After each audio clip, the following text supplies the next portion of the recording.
குறைக்கில்லாமல் வாழ வேண்டும் என்று இந்த எண்ணெய் காமாட்சியால் மட்டுமே என்னுடைய மனமாறு வாழ்த்துகின்றேன்.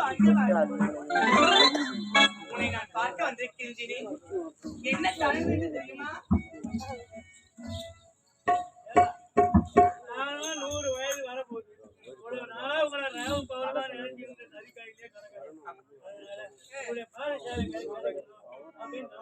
கவலை வேண்டாம்.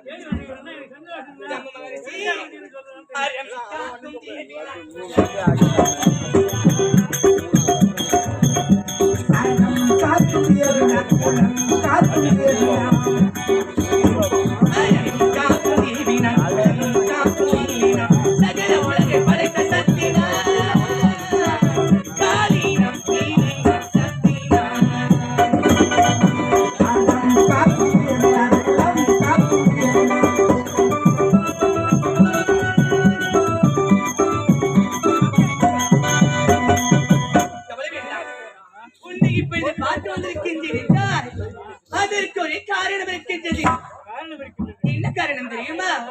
இந்த உலகத்திலே அசுரர்கள் தொல்லை அதிகமாகிவிட்டது. பாதாபி ஜெனதாபி என்று சொல்லக்கூடிய 2 அசுரர்களும் தேவர்களை சிறைபிடித்து வைத்தார்கள். தேவர்களுக்குள்ளே தீர்க்க வேண்டும் என்றால் என்னுடைய சுவாமி வார்த்தை பிரகாரம் பார்வதியாக இருந்த நான் இந்த சாஜிமா நகரிலே காமாட்சி அம்மனாக அவதாரம் எடுப்பது அதற்காகத்தான். கொல்ல முடியாது. ஆமா,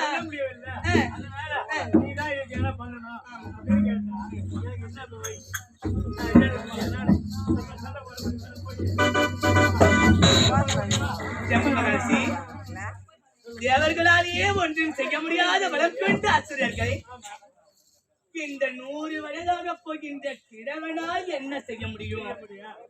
கவலை வேண்டாம். உன்னை அவனிடத்தில் சமருக்கு அனுப்புவேனா? அது கிடையாது. இப்பொழுது அவன் பெற்ற வரத்தின் பிரகாரம் அகிலியை கொண்டு அந்த வாதாபி எனதாபி சூரனை அழிக்க வேண்டும். அப்படி அகிலி மூலமாக ஒரு யாகத்தை நடத்த வேண்டும். அந்த யாகம் நடத்துவதற்கு சரியான ஆள் யார் என்று பார்த்தால் இதோ இருக்கின்றாயே இந்த தம்பு மகாரிஷியே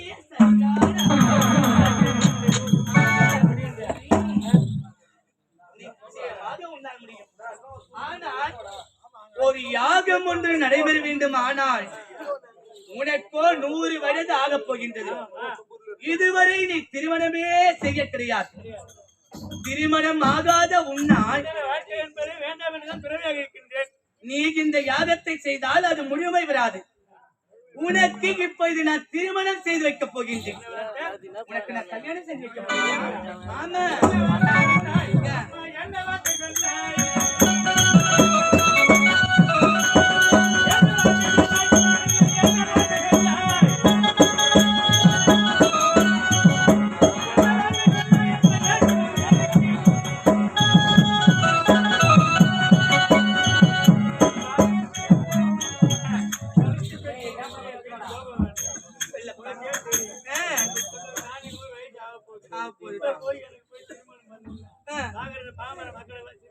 ஏன் சிரிக்கிறாங்க?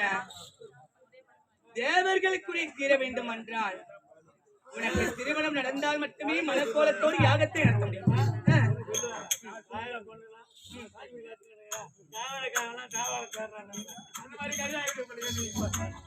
ஜம்பு மகரிஷி, எனக்கு வயதாகிவிட்டது. இந்த வயதிலே நான் திருமணம் செய்து கொண்டு என்ன செய்ய போகிறேன் கேட்கின்றாயா? நீ திருமணம் நடந்தால் மட்டும்தான் அந்த யாகத்தை முழுமையாக நடத்த முடியும். அந்த யாகத்திலே ஒரு சிறுவனை பறிக்க செய்ய முடியும். ஆகையால் உனக்கு பெண் கொடுக்க யார் இருக்கின்ற தெரியுமா?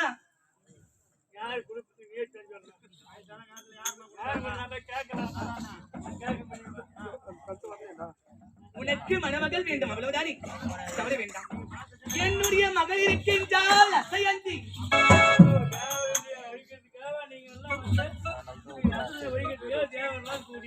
ஆமா, என்னுடைய மகளையே உனக்கு நான் கொடுக்க இல்லற வாழ்க்கையில் ஈடுபட்டு வச்சிருந்தாப்பா. போட்டு கொடுக்காது அப்படின்னு நினைக்கிறீங்க. கவலை கொள்ள வேண்டாம். என்னுடைய மகளை அழைத்து அவளிடத்தில் நான் சம்மதம் பெற்று அதன் பின்பதாக உன்னை நான் பார்க்கின்றேன். நீ சென்று வா. ஒன்று பத்து சென்ற துவந்த கீழே வாணிக்க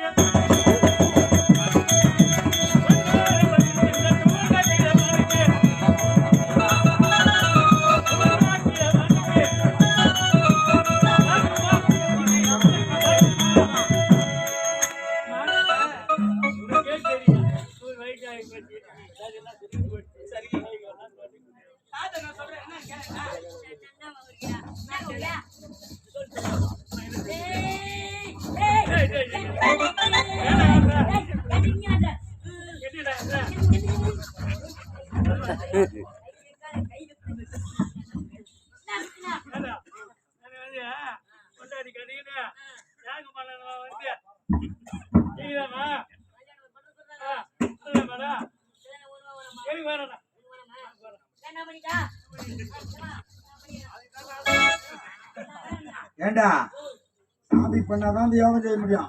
உன்னெல்லாம் பண்ணா மொத்த குடிசேரா போடும். ஏய் உன்னை தூக்கி அதே அப்படியே அப்படி போட்டு போட்டு கொளுத்தி போடுவாங்க.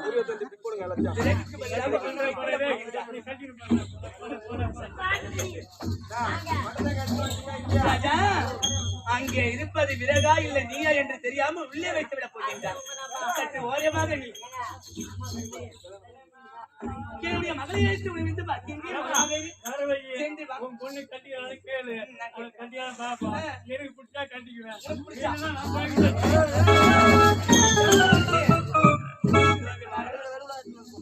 என் மகளை நான் கூப்பிடுறேன்.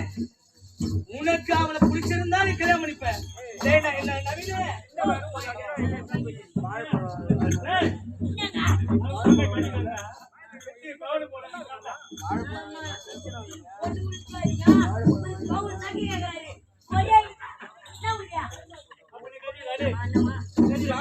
கேட்டியா? அவருக்கு என் பொண்ணு பிடிச்சாதான் கல்யாணம் பண்ணிப்பாரு. அவருக்கு பிடிக்கணுமா பொண்ணு?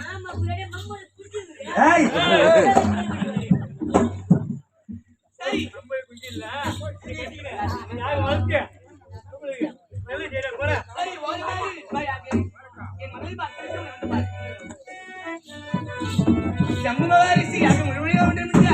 என்னுடைய மகளை அழைத்து அவளிடத்தில் முழு சம்மதத்தை